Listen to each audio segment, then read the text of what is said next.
రాముడు పర్ఫెక్ట్ కదా, మరి మళ్ళీ విష్ణుమూర్తి కృష్ణుడిగా ఎందుకు పుట్టాల్సొచ్చింది?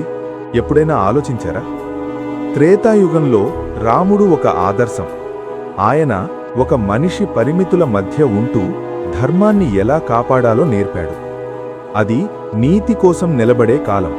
కాని ద్వాపర యుగం వచ్చేసరికి పరిస్థితులు మారాయి. అక్కడ చెడు ఎక్కడో అడవిలో లేదు, సొంత ఇంట్లోనే ఉంది. ధర్మాన్ని పట్టుకుని అధర్మం రాజ్యమేలుతోంది. అందుకే రాముడి నీతి కంటే కృష్ణుడి యుక్తి అవసరమైంది. రాముడు బాధ్యతను నేర్పిస్తే కృష్ణుడు వివేకాన్ని నేర్పాడు. రాముడు నిబంధనలను గౌరవించడం నేర్పితే ధర్మం కోసం నిబంధనలను ఎలా మార్చాలో కృష్ణుడు నేర్పాడు.